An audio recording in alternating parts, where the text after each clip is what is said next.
chilling, getting me some comida. As you can see, I got some mussels and shrimp. This is the lunchtime edition of the Style Show. But yeah, so welcome back. I just this is not the official live stream, but this is a live stream where I'm just, making sure y'all know I'm still here. And about to have lunch. Then at 4 o'clock, I got to go get some food. Got to go get to the money. Yeah, so yeah, y'all go with me, man. Yeah, stay tuned.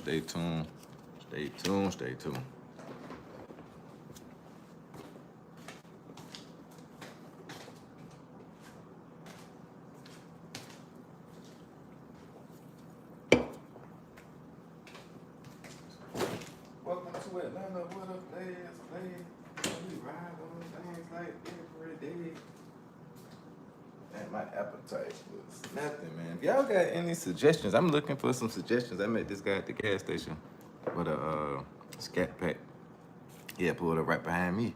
So he was just talking to me about my car, and I was just like, man, the way he was moving, I was like asking him a question. He said that he was talking about his health.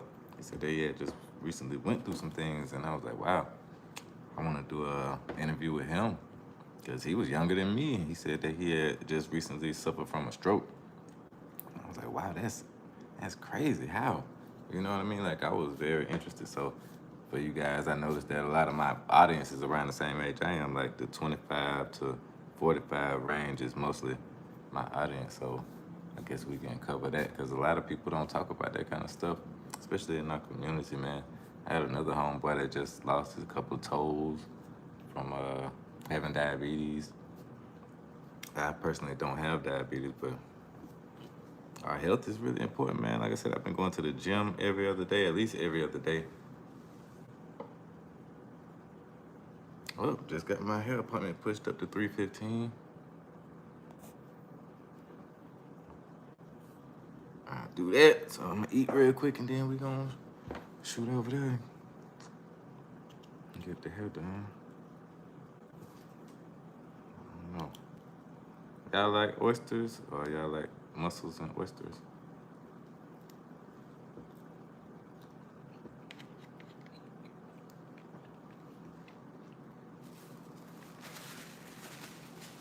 I don't like eating on camera, but I gotta get some food in before I go. Where y'all from? Where you from?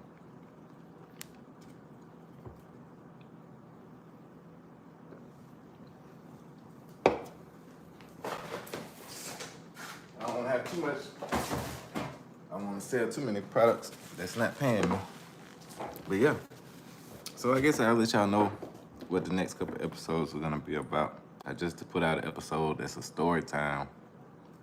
And I also just put out another episode in Santo Domingo. So, hey, what's going on? What's the name? I don't want to pronounce it wrong. Are you from Russia? It's a different name. But yeah, so I just did the story time.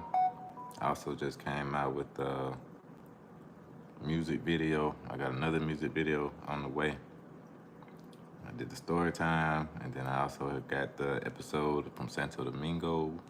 I think it was probably like my week 3 in Santo Domingo that's just came out. So you guys, please go back and check those out when you get time, maybe tonight, tomorrow. But yeah, I wanted to go over a couple things, a couple episodes that I got coming up. Maybe I can touch on some of them now.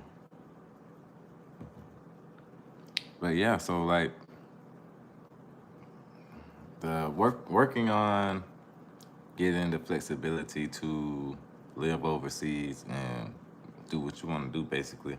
It just all depends on you. You know what you've been doing your whole life. So you want to stick to something that is going to be beneficial for yourself. Like, say you like music and you've been dealing with music your whole life. You might be a DJ or, I don't know, it just depends on what your thing is, what your niche that you like to do. So only you can really find your niche overseas. So that's what I liked about a couple other YouTubers that was letting people know that you just go into that. So like, if you play sports, you like to exercise, you might be a personal. There's one guy, he's a personal trainer. So you gotta just find your niche overseas and make that happen. So one of the things I wanted to get over was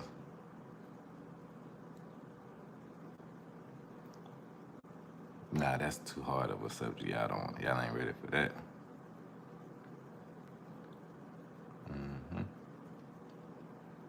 All right, so let's go for 5 pros for living in the Dominican Republic. And then I'm gonna do 5 cons for living in the Dominican Republic. So I would say let's start with the pros because we want to be positive. Plus, I love the Dominican Republic. So five pros would be the weather. The weather, I think, would be the #1 pro. Coming from the United States, depending on where you live. If you live up north, the Dominican Republic is gonna be heaven on earth. So like me, I live in Atlanta. It's kind of hot here. It gets really hot here. We have very hot weather. So during the wintertime, it's wishy-washy though. So this year, I spent the wintertime in Dominican Republic. I loved it. So and it was during the wintertime, and the coldest that it got was probably about 68, maybe 70 to 68, and that's at nighttime. And then it gets like real windy during the wintertime. But that's it. That was pretty much it. And I think during the summertime is when they get those tropical storms coming in real bad. Like I remember I was there during like the end of the summer, and it was a lot of tropical storms coming through. But during the winter, I didn't see any tropical storms. So if you're gonna be there year round, you'll get used to it. But just keep that in mind if you go on a visit. You might want to check to see when the tropical storms are. I mean, like the hurricane season. Like I didn't know anything about that at all. I didn't really look into it. I just went.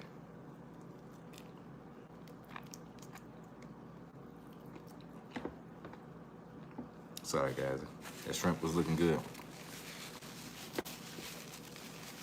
Okay, so I guess we do a pro and a con. So the con,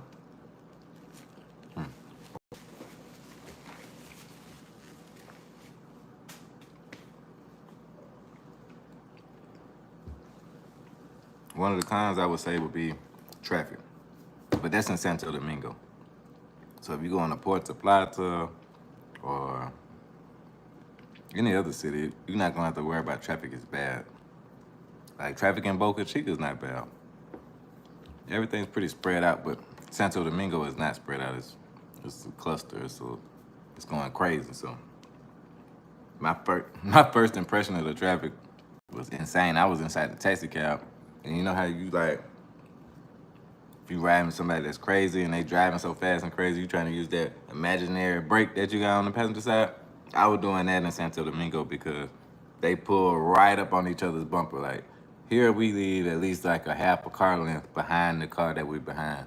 But there they don't do that. There's no space. And then they have like the motorbikes that swerve in between the cars. So it gets really, really crazy. All right, so a pro, the prices. So I would think like the cost of living is a lot better than the United States. So like I went to the grocery store a lot with I had chicas, show me around the grocery store, show me how to buy things and what to get. So I would say like $150 would last me and a chica like 2 weeks. And I'm buying like, I'm not even trying to be thrifty at all. So imagine somebody that's trying to be thrifty and save. You could probably spend like $100 for 3 weeks or something like that. But me, I would say like $150 for 2 weeks. All right. So like, okay, so traffic. All right, let's get a negative. Let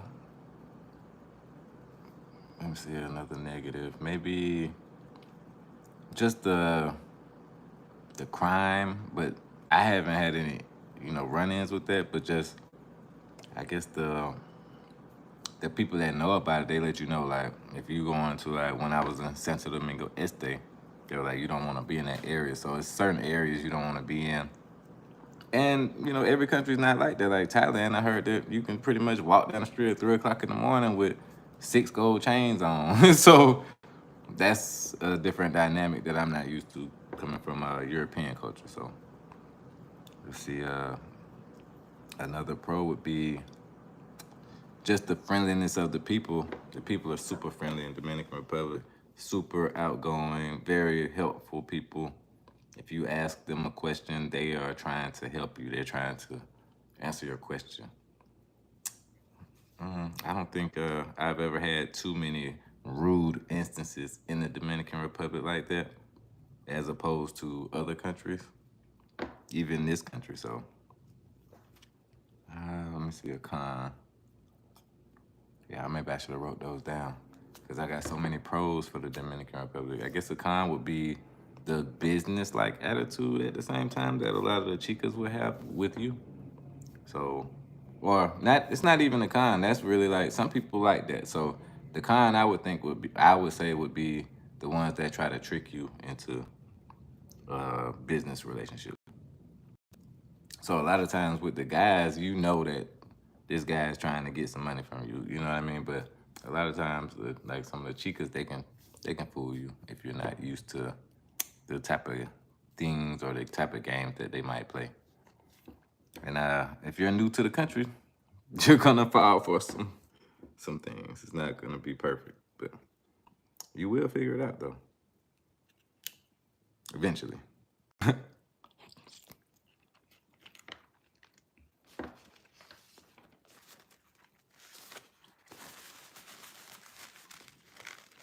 Anybody ever been to the Dominican Republic?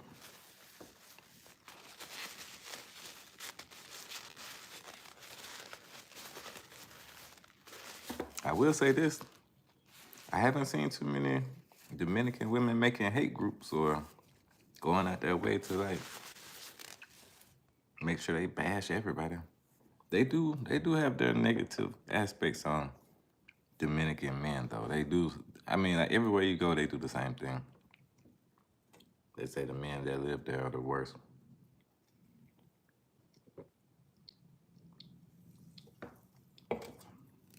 Like if you go to Kenya, they're gonna say, Kenyan guy's the worst. If you go to Dominican Republic, they're gonna say, Dominican guys is bad, they cheat, and this and that. You come to the United States, you ask them about black guys, they're gonna say, man, they cheat. They bad, they don't do this and that. So that's pretty much every culture. I don't want to say every culture, but that's just a prevalent thing to say. And we always want what we don't have, so that's another thing.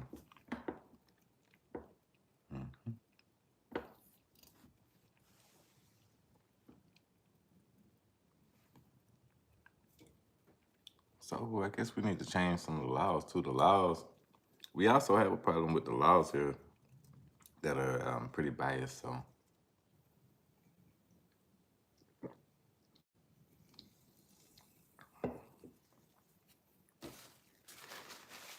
we gotta do something about that to change that.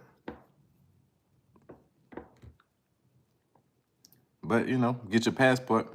You ain't gotta change the law. You can just fly to where the law changes for you. That's kind of my thing that I'm on now because it's so hard to get people on the same page with so much disinformation, so much bad information out there, so much wrong information. People are preaching lies everywhere just to get people persuaded to a certain place or to make money off of them or both. So it's hard to help people these days. You can't really help people because they're so convinced of the wrong things that are really hurting them in a situation, but they want you to help them. So like nobody really was asking me for help before, but now that I'm kind of showing and proving and they can see receipts of what I'm doing versus before when I was managing restaurants and out here hustling just like them, they couldn't see it. They like, you worse off than me, even though I wasn't. Because I've always had this same mindset. I've always had an abundance mindset, so it's never really been an issue.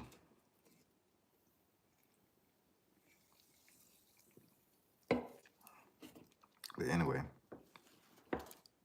I appreciate y'all for tuning in. I'll come back with the official thing in a little while, just getting tuned up. Oh, I see my boy BMT just went live. Let's turn up.